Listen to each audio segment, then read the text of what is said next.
Assalamualaikum warahmatullahi wabarakatuh dan selamat sejahtera cikgu ucapkan kepada semua murid, kepada semua pelajar. Cikgu doakan agar anda semua berada dalam keadaan yang sihat, berada dalam keadaan yang selesa di samping keluarga tercinta. Dan sama-samalah kita berdoa supaya wabak COVID-19 ini dapat dihentikan dan kita meneruskan kehidupan kita seperti sedia kala. Jadi, untuk meneruskan pembelajaran kita pada hari ini, cikgu akan teruskan kepada bab 4, iaitu pentadbiran negeri-negeri Melayu tidak bersekutu. Jadi di dalam buku teks anda semua boleh lihat pada muka surat 84. Satu perkara yang perlu kita faham mengenai negeri-negeri Melayu tidak bersekutu ini adalah negeri-negeri ini merupakan negeri-negeri yang mengamalkan pemerintahan kesultanan. Sama juga dengan negeri-negeri Melayu bersekutu. Mempunyai sultan, mempunyai raja. Sultan ataupun raja. Cumanya yang membezakan antara negeri-negeri Melayu bersekutu dengan negeri-negeri Melayu tidak bersekutu adalah lokasinya dan penguasaan yang mendominasi negeri-negeri tersebut pada ketika itu. Jika negeri-negeri Melayu bersekutu, kita lihat bahawa mereka ini semuanya mempunyai kelebihan, iaitu kelebihan biji timah. Tetapi untuk negeri-negeri Melayu tidak bersekutu, satu perkara yang perlu diingat adalah negeri-negeri ini amat rapat dan juga di bawah pengaruh kerajaan Siam ataupun Empire Siam pada ketika itu. Dan kerajaan Siam pada hari ini terletak di Thailand. Baik. Dan untuk pemerintahan ataupun negeri-negeri yang termasuk di bawah negeri-negeri Melayu tidak bersekutu ini, terdapat 5 buah negeri, iaitu Perlis, Kedah, Kelantan, Terengganu dan juga Johor. Jika anda semua lihat pada buku teks, dalam buku teks muka surat 86. 86. Di situ telah diceritakan mengenai sistem pemerintahan negeri-negeri tersebut sebelum kedatangan British ataupun sebelum British meluaskan pengaruhnya untuk memasuki negeri-negeri tersebut. Jadi sebelum kita lihat kenapa British hendak mengambil negeri-negeri Melayu tidak bersekutu ini, sebelum kita lihat proses-proses dia, cara British mengambil negeri-negeri Melayu tidak bersekutu ini, kita perlu faham satu perkara, iaitu latar belakang, ataupun sebelum kedatangan British, apakah sistem pemerintahan yang diamalkan oleh negeri-negeri Melayu tidak bersekutu. Jadi kita akan lihat sama. Dalam muka surat 86 di bawah subtopik 4.1 pemerintahan Kesultanan Melayu di Perlis, Kedah, Kelantan, Terengganu dan Johor. Jadi kita akan pergi cara satu per satu. Baik. Pemerintahan Kesultanan Melayu. Kita akan pergi kepada negeri yang paling kecil, negeri yang paling utara di semenanjung Malaysia, iaitu negeri Perlis ataupun kerajaan Perlis. Latar belakang. Perlis merupakan wilayah yang terpisah dengan Kedah pada tahun 1842. Jadi perlu diingat, selain Pulau Pinang, Perlis juga adalah merupakan salah sebuah wilayah di bawah negeri Kedah pada suatu ketika dulu. Tapi pada tahun 1842, Perlis telah dipisahkan dari kerajaan negeri Kedah.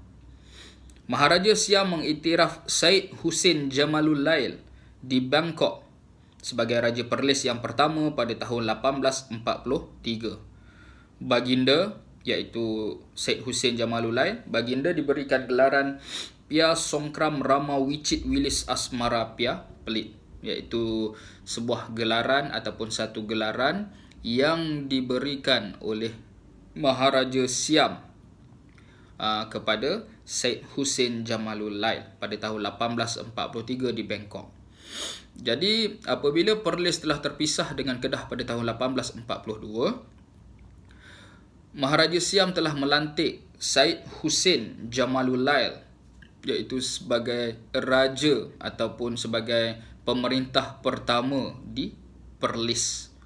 Satu perkara yang perlu diingat, sehingga ke hari ini pemerintah Perlis tidak pernah menggunakan gelaran Sultan, tetapi pemerintah utama Perlis menggunakan gelaran Raja. Jadi orang tidak menyebut sebagai Sultan Perlis, tetapi menyebut sebagai Raja Perlis. Jadi kita teruskan. Pada tahun yang sama, istiadat pengisytiharan turut diadakan di Istana Arau sebagai pemberitahuan kepada rakyat seluruh negeri Perlis. Istana Arau itu terletak di Arau, Perlis. Nama tempat pun Arau, Perlis. Baik, dari sudut pentadbiran, Raja Syed Hussein Jamalul Lail membentuk pasukan pentadbiran yang berwibawa terdiri daripada kalangan pembesar tempatan. Tuan Syed Abdullah Ibni Syed Harun Jamalul Lail dilantik sebagai Raja Muda Perlis. Datuk Arau sebagai Perdana Menteri dengan gelaran Datuk Belat Paduka Seri Perdana Menteri. Serta negeri Perlis telah dibahagikan kepada 22 buah mukim. Jadinya, gelaran-gelaran ini dan juga tokoh-tokoh ini perlu kamu ingat. Okey. Seperti yang paling utama adalah Raja Syed Hussein Jamalul Lail, iaitu pemerintah pertama negeri Perlis. Kemudian perlu juga kenal dengan nama-nama Tuan Syed Abdullah Ibn Syed Harun Jamalul Lail, yang dilantik sebagai Raja Muda Perlis. Datuk Arau sebagai Perdana Menteri.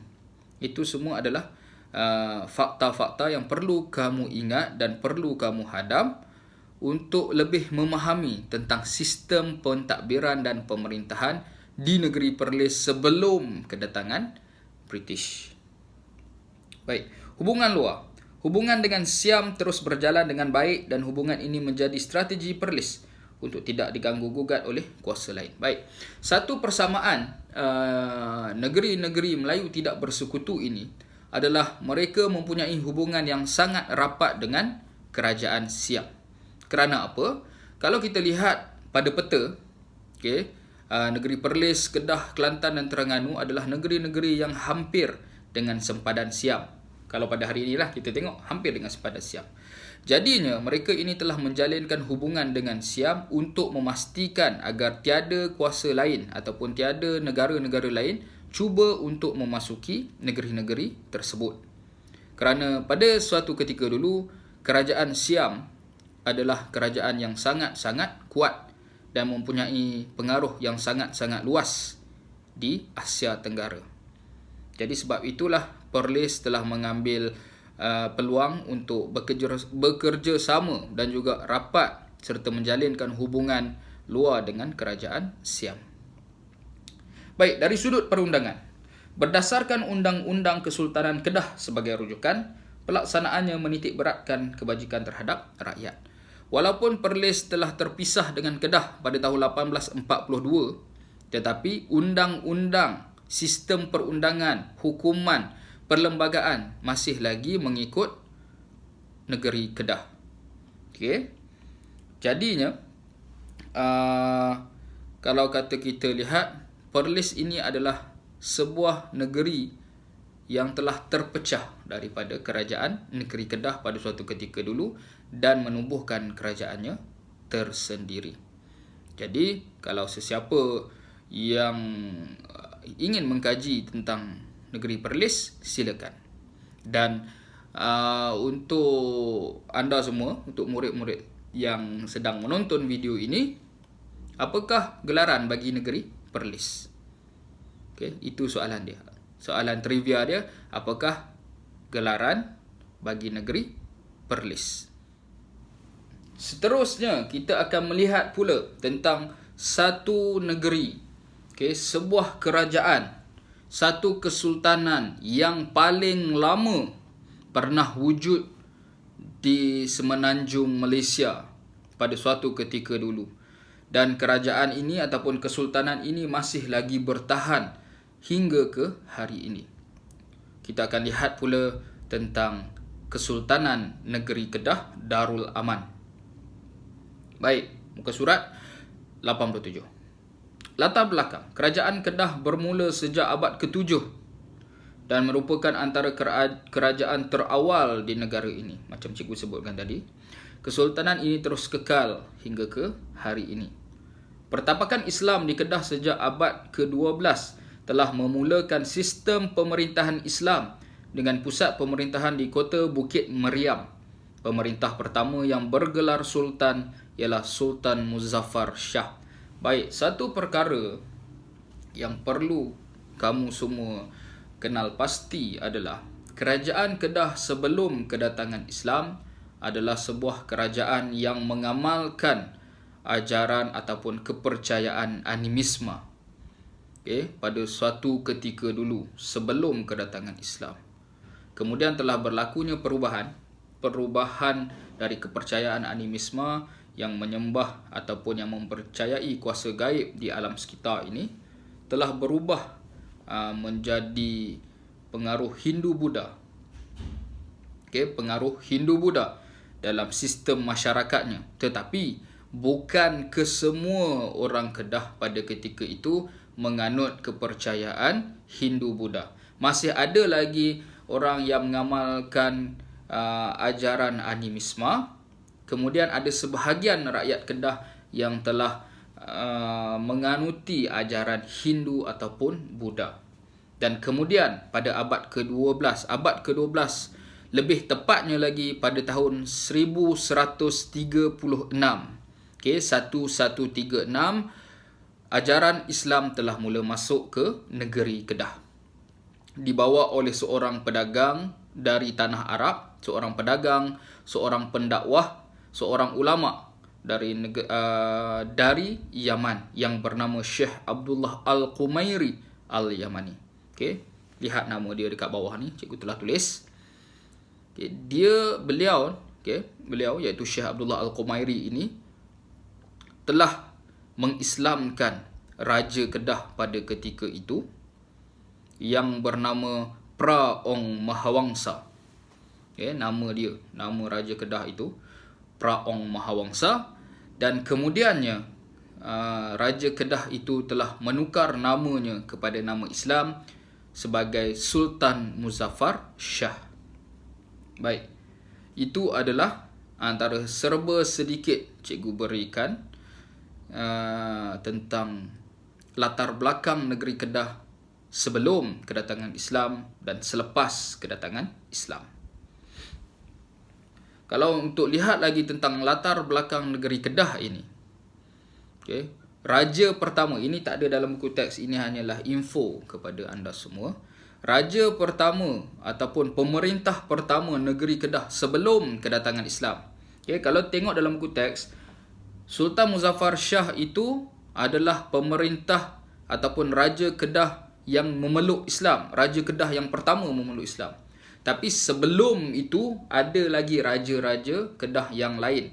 Dan mereka itu tidak sempat untuk memeluk Islam kerana Islam belum sampai lagi di Kedah pada ketika itu. Jadi raja pertama, the first ruler of Kedah, nama dia adalah Merong Mahawangsa. Itu adalah nama pemerintah Kedah yang pertama ataupun Raja Kedah yang pertama. Boleh tengok kat sini, Merong Mahawangsa, ni nama dia kat situ.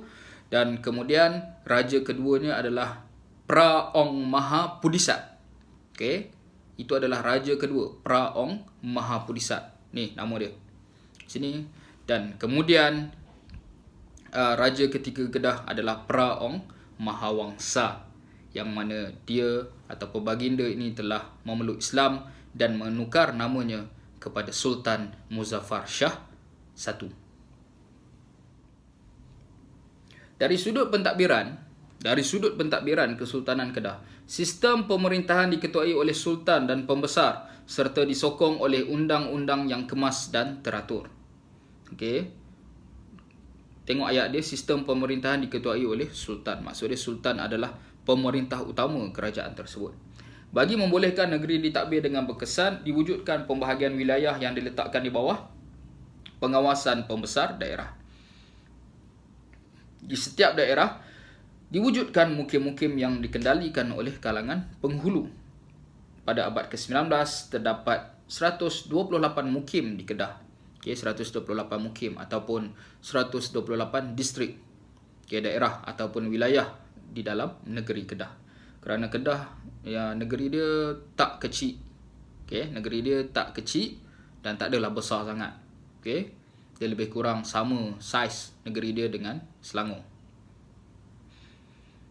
Okay, jadinya dalam sistem pemerintahan Kedah sebelum kedatangan British, kita dapat lihat adanya sistem pemerintahan yang strategik. Maksud dia strategik di sini ataupun sistem pemerintahan yang efisien, yang berkesan. Kerana raja dan pembesar pada ketika itu telah menjalankan dorang punya pemerintahan itu secara sistematik. Maksud dia daripada lapisan bawah, pemerintahan yang paling bawah, iaitu di peringkat kampung, kemudian naiknya di peringkat daerah, kemudian adanya di peringkat wilayah, dan seterusnya kepada raja dan pembesar. Dan setiap lapisan pemerintahan itu adanya ketuanya sendiri, seperti penghulu, seperti pegawai daerah, seperti pembesar wilayah, kemudian naiknya kepada para pembesar, dan kemudiannya terus kepada sultan. Jadi itu daripada sudut itu kita dapat lihat bahawa sebelum kedatangan British sekalipun, orang-orang Melayu Kedah, okay, pada ketika itu telah mempunyai sistem pentadbiran yang sistematik. Bukan bila British datang dia baru pemerintahan itu sistematik. Okay, sebenarnya orang-orang Melayu di semenanjung Malaysia pada ketika itu dalam setiap kesultanan telah mempunyai sistem pemerintahan yang sistematik dan efisien. Baik, hubungan luar. Sama seperti negeri Perlis, negeri Kedah juga menjalinkan hubungan yang rapat dengan kerajaan Siam. Okay. Untuk apa? Kedah menjalinkan hubungan luar dengan Siam sebagai strategi mempertahankan negeri daripada ancaman Burma. Okay. Kalau sekarang Burma itu negara dia adalah Myanmar, tapi dulu dikenali sebagai Burma. Hubungan dua hala ini berlaku dalam pelbagai cara seperti hubungan diplomatik, pentadbiran dan kewangan. Dari sudut perundangan, Kanun Undang-Undang Kedah yang pertama ditulis pada tahun 1650 yang memberikan hak kepada raja dan golongan pemerintah. Okay. Kanun Undang-Undang Kedah ataupun Perlembagaan Kedah ataupun Undang-Undang Kedah. Terdapat 5 bab dalam Undang-Undang Kedah. Okay, dalam Undang-Undang Kedah ataupun Kanun Undang-Undang Kedah, satu sistem pemerintahan, satu sistem perundangan yang dibuat, orang kata sebagai satu manual ataupun sebagai satu blueprint undang-undang pada ketika itu. Namanya adalah Kanun Undang-Undang Kedah. Dan dalam Kanun Undang-Undang Kedah itu terdapat 5 bab, ada 5 chapter. Dan setiap bab itu dia membicarakan tentang masalah-masalah pembesar, masalah-masalah sultan, okay, masalah-masalah rakyat dan sebagainya. Okay, apakah 5 bab itu? Yang pertama adalah Undang-Undang 1060H. H tu bermaksud Hijriyah. Okay, hijrah. Tahun hijrah ataupun tahun Islam. Okay, Undang-Undang 1060 Hijrah. Kalau tahun Masihi dia adalah 1650. Okay, tahun Masihi ataupun orang panggil sebagai kalender Gregorian. Yang kedua, bab yang kedua adalah Tembera Datuk Seri Paduka Tuan 1075 Hijrah ataupun 1075 Hijrah bersamaan dengan 1667 Masihi. Yang ketiga, Hukum Kanun Datuk Kota Star Adat Bunga Emas. Yang keempat, Adat Kebesaran pada masa tabal orang besar. Dan bab kelima adalah Adat Meminang dan Undang-Undang 1199 Hijriyah. Okay, itu adalah nama bab, okay, nama bagi setiap chapter ataupun tajuk bagi setiap chapter dalam Undang-Undang Kedah. Jadi setiap bab ataupun setiap perkara itu dibincangkan dengan secara terperinci bagi membolehkan setiap rakyat dan setiap pembesar mematuhi undang-undang kerajaan negeri Kedah. Jadi Kesultanan Kedah ini, dia bukan sahaja kesultanan yang paling lama yang pernah wujud dalam Malaysia, tapi kesultanan ini juga kekal sehingga ke hari ini. Semua kesultanan yang kita belajar kekal sehingga ke hari ini. Cumanya adalah beberapa negeri yang kita akan tengok dia telah berubah daripada negeri itu ada sultan kepada negeri yang tidak ada sultan. Yang itu kita akan terangkan dengan lebih lanjut lagi. Jadi untuk Kesultanan Kedah, antara perkara yang perlu kamu ingat adalah tahun ataupun abad keberapa Islam masuk, kemudian sultan ataupun raja pertama yang memeluk Islam, kemudian nama undang-undang Kedah, hubungan luar Kedah dan sistem pentadbiran Kedah. Sebab kalau kita tengok di dalam buku teks, untuk Kesultanan Kedah dia tak ada gelaran-gelaran yang diberikan. Kalau kamu kaji dengan lebih lanjut, ada gelaran-gelaran yang diberikan, tapi untuk tahap sekarang ini tidak ada gelaran bagi pembesar dan sebagainya yang ditulis di dalam buku teks. Jadi kamu boleh lihat dan boleh cuba faham, cuba faham tentang Kesultanan Kedah Darul Aman. Kesultanan seterusnya adalah Kesultanan Kelantan. Kesultanan Kelantan ini, Kelantan ataupun negeri Kelantan ini dia terletak di bahagian pantai timur Semenanjung Malaysia. Jadi kita akan tengok latar belakang tentang Kesultanan Kelantan. Meskipun Kesultanan Kelantan wujud sebelum abad ke-17, namun semasa pemerintahan Long Yunus pada tahun 1776 hingga tahun 1794, kerajaan Kelantan berjaya disatukan. Baginda menaiki tahta dengan gelaran Yang di-Pertuan. Pertelingkahan antara Kelantan dengan Terengganu serta pengaruh Siam menyebabkan perubahan berlaku pada tahun 1812. Sebagai strategi bagi mengelakkan ancaman Terengganu, Sultan Muhammad pertama membuat persetiaan dengan Siam. Berikutan itu, Maharaja Siam mengurniakan gelaran Pia Pipit Pakdi pada Sultan Muhammad pertama dan Siam meluaskan pengaruhnya di Kelantan hingga tahun 1909.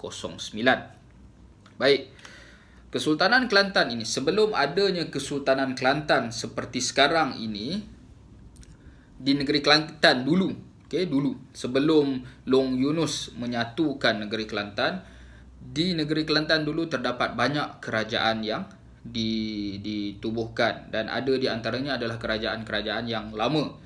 Antara salah sebuah kerajaan yang pernah wujud di negeri Kelantan bernama Kerajaan Serendah Sekebun Bunga. Itu nama kerajaan dia, Serendah Sekebun Bunga. Dan pemerintah Kerajaan Serendah Sekebun Bunga itu bernama Cik Siti Wan Kembang, seorang wanita yang menjadi pemerintah ataupun menjadi raja bagi Kerajaan Serendah Sekebun Bunga. Itu adalah kerajaan yang lama dulu, sebelum adanya Kerajaan Kelantan pada hari ini. Jadi pada tahun 1776 hingga tahun 1794, seorang raja yang bernama Long Yunus, dia telah berusaha untuk menyatukan kerajaan-kerajaan yang ada di Kelantan pada ketika itu dan letakkan di bawah satu kesultanan yang dikenali sebagai Kesultanan Kelantan. Kemudian apabila adanya pertelingkahan, maksudnya ada rebels, ada rivalry dengan antara Kelantan dengan kerajaan Terengganu pada ketika itu, Sultan Kelantan yang pertama iaitu Sultan Muhammad I, dia telah minta bantuan daripada Siam, tetap daripada Siam. Macam cikgu cakap tadi, semua negeri-negeri Melayu tidak bersekutu ini ada hubungan baik dengan Siam. Kenapa dia buat hubungan baik dengan Siam? Untuk mengelakkan negeri dia diserang oleh kerajaan Terengganu. Kerana Kelantan dan Terengganu, negeri dia terletak bersebelahan antara satu sama lain. Jadi apabila Sultan Muhammad I ataupun Sultan Muhammad pertama ini telah meminta bantuan Siam, Maharaja Siam telah memberikan gelaran kepada Sultan Muhammad I iaitu Pia Pipit Pakdi. Sama juga macam mana Maharaja Siam itu memberi gelaran kepada Raja Perlis, seperti itu jugalah dia telah memberikan gelaran kepada Sultan Muhammad I. Baik, dari sudut pentadbiran. Sultan dibantu oleh para pembesar.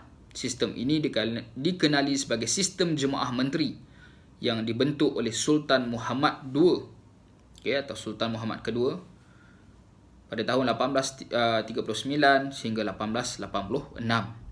Dalam pentadbiran wilayah, negeri Kelantan dibahagikan kepada jajahan tertentu.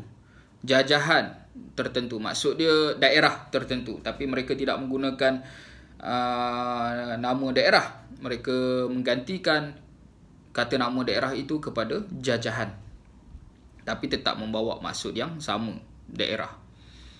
Pada tahun 1904, terdapat 3 jajahan, iaitu Selatan Batu Mekebang, Pasir Putih dan Pasir Mas. Pada peringkat paling bawah, pentadbiran dijalankan oleh Tok Kueng. Tok Kueng yang turut dibantu oleh imam. Tok Kueng. Tok Kueng ni adalah gelaran yang diberikan kepada individu yang memerintah wilayah ataupun yang memerintah jajahan pada ketika itu. Boleh lihat pada muka surat 84 di bahagian glosari itu. Jadi di situ kamu boleh tahu apakah tanggungjawab Tok Kueng, apa tanggungjawab imam dan sebagainya. Dari sudut hubungan luar, sama juga seperti Perlis, sama seperti Kedah. Hubungan dengan kerajaan Siam dijalinkan semasa pemerintahan Sultan Muhammad pertama lagi.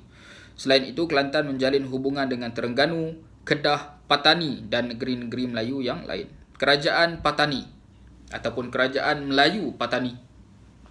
Nama penuh dia, Kerajaan Melayu Patani. Sekarang ini Patani terletak dalam negara Thailand. Terletak dalam negara Thailand, dan dia adalah sebuah wilayah yang terletak di selatan Thailand. Dulunya tak ada di bawah kerajaan Siam. Ada kerajaannya tersendiri, iaitu Kerajaan Melayu Patani. Dan dari sudut perundangan, pelaksanaan undang-undang syarak di Kelantan semasa pemerintahan Sultan Muhammad kedua membolehkan Kelantan berada dalam keadaan aman dan makmur sebagai pusat perdagangan. Apa yang dimaksudkan dengan undang-undang syarak? Undang-undang syarak ini adalah undang-undang Islam.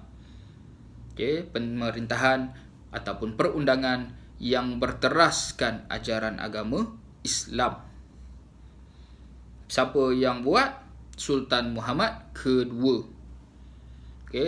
Kerajaan, satu perkara yang kamu semua boleh tahu, yang perlu tahu tentang negeri Kelantan ini, kebanyakan sultannya menggunakan nama gelaran, dan mereka sangat suka menggunakan nama gelaran Sultan Muhammad. Sebab itulah adanya Sultan Muhammad I, adanya Sultan Muhammad II, adanya Sultan Muhammad III, adanya Sultan Muhammad IV, dan Sultan Kelantan yang sekarang ini, yang terkini, menggunakan gelaran Sultan Muhammad kelima. Tapi nama sebenar baginda adalah Tengku Faris Petra. Itu sekarang. Yang sekarang. Tapi dia menggunakan gelaran Sultan Muhammad kelima. Kesultanan Terengganu. Ataupun nama penuh Kesultanan Terengganu Darul Iman. Diasaskan oleh Sultan Zainal Abidin I ataupun Sultan Zainal Abidin pertama, yang menaiki tahta pada tahun 1708 dan kekal memerintah hingga tahun 1733. Sistem pemerintahan ini membawa kemajuan negeri dan memelihara kedaulatan kerajaan. Di bawah sistem kesultanannya, negeri Terengganu merupakan negeri paling akhir menerima penasihat British. Walaupun Terengganu dia terpaksa menerima penasihat British, dia telah menjadi sebuah negeri yang paling akhir menerima penasihat British. Baik, dari sudut pentadbiran, Sultan dibantu oleh pembesar sama ada sebagai penasihat baginda atau dalam urusan pentadbiran wilayah dan daerah. Sistem penghulu diperkemas ketika zaman pemerintahan Sultan Omar pada tahun 1839 hingga 1876. Pemerintahan Sultan Zainal Abidin III dibantu oleh Tengku Musa, Tuan Hitam dan Cik Abdul Rahim. Terdapat pembesar bergelar Datuk Mata-Mata. Okay, dia punya gelaran dia Datuk Mata-Mata. Datuk Mata-Mata yang bertugas sebagai menyambut kedatangan pelawat atau orang kenamaan Terengganu. Jadi dia ni adalah Datuk Mata-Mata ni kira macam menjaga bahagian jemputan. Maksud dia mana-mana VIP yang datang ataupun ada sultan-sultan negeri lain ataupun pemerintah-pemerintah negara lain yang datang ke Terengganu pada ketika itu, Datuk Mata-Mata inilah yang bertanggungjawab untuk menyambut pelawat dan juga untuk menyambut orang kenamaan Terengganu. Sistem jemaah mesyuarat kerajaan dibentuk bagi memutuskan sesuatu hukuman atau perisytiharan negeri. Anggotanya dikenali sebagai ahli mesyuarat.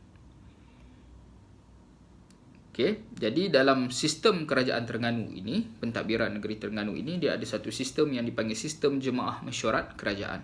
Maksud dia para pembesar, sultan, orang-orang yang penting terlibat dalam pentadbiran dan sebagainya, yang menjaga keselamatan, yang menjaga ekonomi dan sebagainya, mereka ini termasuk di bawah jemaah mesyuarat kerajaan. Jadi untuk membincangkan hal ehwal kerajaan, untuk memutuskan satu-satu keputusan untuk negeri dan rakyat, okay, untuk memutuskan hukuman yang perlu dijatuhkan kepada setiap kesalahan yang berlaku. Jadi anggota dia dikenali sebagai ahli mesyuarat. Sebab nama sistem itu jemaah mesyuarat kerajaan. Jadi dia punya ahli nama ahli mesyuarat. Baik. Dari sudut hubungan luar, sama juga dengan 3 negeri sebelum ini, Terengganu juga menjalinkan hubungan dengan kerajaan Siam sejak abad ke-18. Selain itu, negeri ini menjalinkan hubungan dengan kerajaan negeri Kelantan, Patani dan Johor. Hubungan ini membolehkan kedudukan negeri Terengganu sebagai sebuah negeri berdaulat diakui oleh negeri-negeri yang lain. Perundangan. Sejak pemerintahan Sultan Zainal Abidin I, sistem perundangan dan kehakiman berasaskan prinsip keadilan Islam dilaksanakan. Ketika pemerintahan Sultan Zainal Abidin III, baginda melantik Tengku Musa sebagai ketua Jabatan Mahkamah untuk menjalankan urusan berkaitan keadilan dan perundangan. Pada tahun 1911, undang-undang bagi diri kerajaan Terengganu digubal dan diamalkan. Hakim mahkamah pula dipilih secara teliti daripada individu yang berkebolehan dan mempunyai pengetahuan agama yang luas. Sama seperti kerajaan negeri Kelantan, kerajaan Terengganu juga dia telah melaksanakan undang-undang Islam. Jadinya, pada tahun 1911 telah diwujudkan ataupun diamalkan ataupun digubal satu undang-undang yang bernama Undang-Undang Bagi Diri Kerajaan Terengganu, iaitu sebuah undang-undang yang digubal ataupun yang dicipta untuk negeri Terengganu secara keseluruhan. Dan yang melaksanakan undang-undang ini ataupun yang menjatuhkan hukuman undang-undang ini adalah hakim mahkamah. Dan hakim mahkamah ini bukanlah mereka boleh pilih siapa-siapa jadi hakim mahkamah. Tak boleh. Mestilah orang yang berkelayakan, orang yang ada ilmu, pengetahuan yang luas, orang yang ada kefahaman ataupun ilmu tentang agama Islam yang sangat luas pada ketika itu. Sebab negeri Terengganu menjalankan undang-undang Islam. Jadi itu adalah secara ringkas latar belakang Kesultanan Terengganu Darul Iman. Jadi apa yang kamu perlu tahu adalah gelaran-gelaran para pembesar dan tugas-tugas para pembesar, dan kemudian jangan keliru antara Sultan Zainal Abidin I dengan Sultan Zainal Abidin II dengan Sultan Zainal Abidin III. Walaupun nama mereka sama, tapi dia punya gelaran itu berlainan. 1, 2, 3. Sama juga dengan Sultan Muhammad I Kelantan tadi tu. Jangan keliru. Sebab kebanyakannya kadang dia keliru. Kadang-kadang apabila ada soalan menanyakan tentang Sultan Muhammad II ataupun Sultan Muhammad III, dia tulis tentang Sultan Muhammad I. Jadi itu jawapan yang salah. Kerajaan ataupun kesultanan terakhir dalam negeri-negeri Melayu tidak bersekutu adalah kerajaan ataupun kesultanan Johor Darul Takzim. Institusi kesultanan di Johor mempunyai sejarah yang panjang. Sebaik sahaja jurai keturunan Sultan Melaka berakhir pada tahun 1699, Kesultanan Johor diperintah oleh keturunan bendahara. Konflik politik yang berlaku membolehkan keturunan Temenggung Daeng Ibrahim menjadi pemerintah di Johor. Kedudukan ini digantikan oleh anakanda baginda iaitu Daing Abu Bakar yang menjadi Sultan Johor pada tahun 1885. Baik, untuk sejarah Kesultanan Johor ataupun Kerajaan Negeri Johor. Sebenarnya dia ada 3 fasa, ada 3 phase dalam Kerajaan Negeri Johor. Yang pertama adalah kesultanan yang diperintah oleh waris Kesultanan Melaka dulu. Selepas Melaka kalah ditewaskan oleh Portugis, kemudian Sultan Melaka pada ketika itu telah berundur ke negeri Johor dan keturunan dia telah memulakan kerajaan Johor, iaitu Sultan Alauddin Riayat Shah II. Okey, Sultan Alauddin Riayat Shah II ni nama dia kat bawah ni. Dia adalah pengasas kepada kerajaan Johor. Okey, dikenali juga sebagai kerajaan Johor Lama. Yang ada sekarang ni kerajaan Johor yang baru. Dulu dikenali sebagai kerajaan Johor yang lama. Selepas waris Kesultanan Melaka itu telah mati, telah mangkat, sultan terakhir itu mangkat. Sultan terakhir yang mangkat adalah Sultan Mahmud. Okay, Sultan Mahmud Shah, juga dikenali sebagai Sultan Mahmud mangkat di Julang kerana dia telah mati di tikam. Okay, selepas habis keturunan Sultan Mahmud itu, adanya golongan bendahara yang dilantik menjadi sultan. Kemudian apabila golongan bendahara pun semua telah meninggal dunia, kemudian naiknya keturunan Temenggung. Kalau Temenggung sekarang ni lebih kurang macam ketua polis negara, tapi mereka masih lagi kerabat diraja. Dan sehingga ke hari ini, kalau tengok kat situ, poin nombor 2 itu konflik politik yang berlaku membolehkan keturunan Temenggung Daing Ibrahim menjadi pemerintah di Johor. Kemudian anakanda dia ataupun anak lelaki dia yang bernama Daing Abu Bakar yang menjadi Sultan Johor pada tahun 1885. Daripada Daing Abu Bakar itulah adanya Sultan Johor sehingga ke hari ini. Okay, Daing Abu Bakar ataupun dia punya gelaran dia Sultan Abu Bakar ataupun gelaran penuh dia adalah Maharaja Sir Abu Bakar. Baik, dari sudut pentadbiran, ketika zaman pemerintahan Maharaja Abu Bakar, Johor mengalami zaman pemodenan. Baginda mengasaskan sistem pentadbiran moden yang cekap dan berkesan dengan mewujudkan majlis jemaah di Raja Johor, jemaah menteri dan jabatan-jabatan kerajaan. Pembesar-pembesar kerajaan seperti Datuk Seri Amar Diraja dan Datuk Bentara Dalam bertanggungjawab membantu pemerintahan Sultan. Selain itu, jawatan Menteri Besar dan Setiausaha Kerajaan diwujudkan bagi melicinkan pentadbiran. Dari sudut hubungan luar, Maharaja Abu Bakar menjalinkan hubungan dengan negeri-negeri Melayu yang lain, termasuklah dengan Terengganu, Perak, Pahang dan Selangor. Selain itu, baginda menjalinkan hubungan dengan negara-negara luar dari lawatan ke Eropah dan Jepun. Kesannya, kuasa-kuasa ini mengiktiraf kedudukan Johor. Dan dari sudut perundangan pada tahun 1895, Kesultanan Johor memahsyurkan undang-undang tubuh kerajaan yang digunakan sebagai aturan dalam pemerintahan. Okey, untuk Kesultanan Johor ni, kita akan lihat lagi dengan lebih terperinci dalam subtopik yang akan datang, iaitu subtopik yang diwujudkan untuk membincangkan tentang kerajaan Johor ini dengan lebih terperinci. Tapi apa yang kamu perlu ingat sekarang, adalah kerajaan ataupun Kesultanan Johor ini terbahagi kepada 3 fasa. Yang pertama, fasa pemerintahan daripada waris Kesultanan Melaka. Fasa kedua adalah fasa pemerintahan keturunan bendahara, dan fasa ketiga adalah fasa sekarang adalah pemerintahan dari keturunan Temenggung Daing Ibrahim. Sehinggalah sekarang. Dulu pada tahun selepas Melaka ditewaskan sehingga tahun 1699 itu sehinggalah sampai ke keturunan bendahara, dia dikenali sebagai Kesultanan Johor Lama. Yang ada sekarang ni, yang di Johor sekarang ni, pada tahun 1885 sehinggalah sekarang dikenali sebagai Kesultanan Johor Moden ataupun Kesultanan Johor Baru. Itu tak ada dalam konteks, itu adalah info untuk kamu semua faham. Baik, jadi selepas kita membicarakan ada kelima-lima buah negeri ini, Okay, apa yang perlu kamu faham adalah sebelum kedatangan British, negeri-negeri ataupun kesultanan Melayu ini telah mempunyai hubungan dengan kerajaan-kerajaan luar.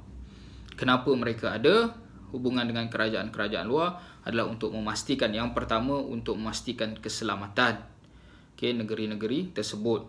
Sama juga macam negara kita buat sekarang, Malaysia buat sekarang. Sama, menjalinkan hubungan diplomatik dengan negara-negara asing. Sama juga. Yang kedua adalah setiap negeri yang kita bicarakan tadi itu, semuanya mempunyai sistem pemerintahan yang strategik. Bukan British yang menjadikan pemerintahan negeri-negeri Melayu itu strategik. Sebelum British datang, sebelum penjajah-penjajah luar datang pun, sistem pentadbiran Kesultanan Melayu di Malaysia pada ketika itu telah pun ada secara sistematik, secara tersusun, secara efektif. Telah ada. Bukti dia telah cikgu terangkan tadi. Adanya sistem pentadbiran yang cekap, adanya perundangan yang stabil dan sebagainya, adanya hubungan ekonomi, adanya kegiatan ekonomi, hubungan diplomatik dengan negara-negara lain. Itu membuktikan bahawa Kesultanan Melayu dulu bukanlah sebuah kesultanan yang lama, yang kolot, tetapi adalah kesultanan yang telah berada dalam kedudukan yang tinggi. Sebab itulah British cuba untuk masuk ke negeri-negeri Melayu. Selain untuk menyebarkan pengaruh dia, selain untuk mengambil hasil ekonomi, British juga telah masuk untuk menguasai pemerintah Melayu pada ketika itu. Jadi itu adalah serba sedikit rumusan ataupun kesimpulan kecil yang cikgu boleh berikan berdasarkan apa yang telah cikgu terangkan antara kelima-lima buah kerajaan ini sebelum kemasukan British ke negeri-negeri Melayu tidak bersekutu. Jadi untuk minggu ini setakat itu sahaja dulu cikgu terangkan. Kita akan berjumpa kembali dalam sesi-sesi pembelajaran yang akan datang. Sekian, terima kasih.